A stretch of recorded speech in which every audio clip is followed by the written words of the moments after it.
Good day to each and everyone. Me and my partner are here to discuss to you the continuation of the Chapter 1, Lesson 2, which is entitled The Learning Principles on Development, Social and Individual Differences. By the way, my name is Milia Shaldi Badilla and my partner is Pearly Rose Azarcon.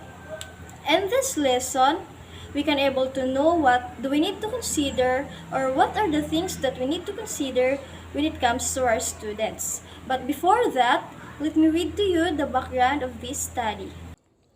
The learner-centered psychological principles, which are consistent with more than a century of research on teaching and learning, are widely shared and implicitly recognized in many excellent programs found into these schools. Learner-centered psychological principles provide a framework for developing and incorporating the components of new designs for schooling. So, that's the background of the lesson for today. Now, let me introduce to you the learning objectives for today's lesson. At the end of the lesson, students will able to explain the development and social factors and individual differences that influence learning. Recognize classrooms instances that apply the learning principles related to development and social factors and individual differences, and apply the principles learned in classroom specific situations. So, to start, development and social factors as well as individual differences are considered as a critical factors in the capacity of learners to engage in learning. It is considered as the critical factors in the capacity of learners to engage in learning. It is because every individual learner student has their own uniqueness, differences, diverse development, and also the social influences. Now, what are the developmental and social factors as well as the individual differences? Developmental factors includes emotional, intellectual, and physical development from conception to maturity, while social factors includes parental attitude, peer relationship, learning experiences, and recreational activities. So, in general, developmental and social factors are providing a kind of environment that helps to encourage the optimal brain development as well as the social connection and collaboration.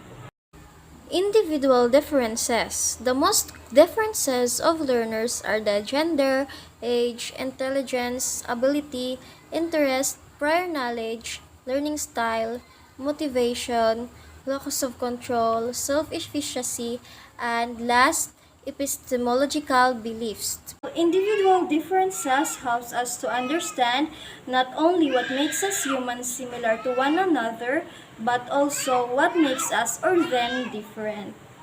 So, under the developmental and social factors, we have the Principle 10 and the Principle 11. The Principle 10 is the developmental influences on learning. The first thing is that as individuals develop, there are different opportunities and constraints for learning.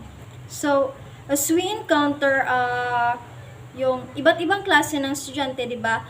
Makikitaan natin or makikita natin yung iba't ibang strength and weaknesses na meron sila or the opportunities and constraints na meron ng bawat estudyante.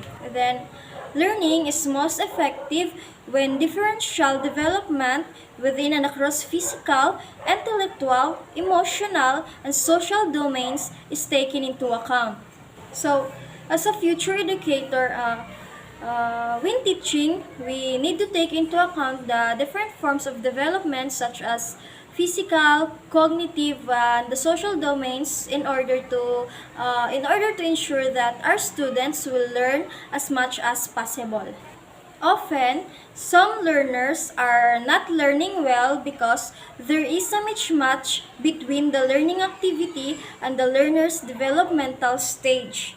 So, as a student, we go through the different stages of life and we approach learning in different ways. So, as a future educator someday, in our classroom, we will not just check their capacity in learning but rather also their physical, cognitive, and social domains. So, Halimbawa, yung estudyante mo is malabo yung mata, mahina yung utak, o yung bang mahirap sumabay sa mga itinatalakay ng guro. So, ibig sabihin, kailangan din natin tingnan yon. Kailangan iti-take consideration na rin natin yon, kasi kung hindi natin yon i-consider, ay talagang mahihirapan sila sumabay o makahabol sa klase. So now, let's move on the principle 11. This principle is the social influences in learning.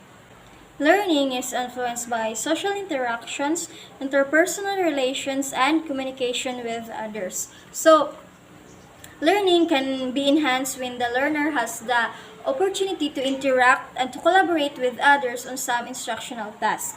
So, ngayon pa lang atin ang sasanayan ng ating mga estudyante na makipag-collaborate o makipag-cooperate sa mga like group works upang pagdating nila sa different parts of work na gagawin nila ay hindi na sila mahihirapan na makipag-interact sa iba. Dahil if we could face the reality, walang taong makakamit ang pangarap ng hindi nagpapatulong o walang tulong ng iba. Kailangan natin ng tulong ng iba sapagkat sa mundong ginagalawan natin ay hindi tayo makakatayo ng mag-isa. Ika nga, no man is an island.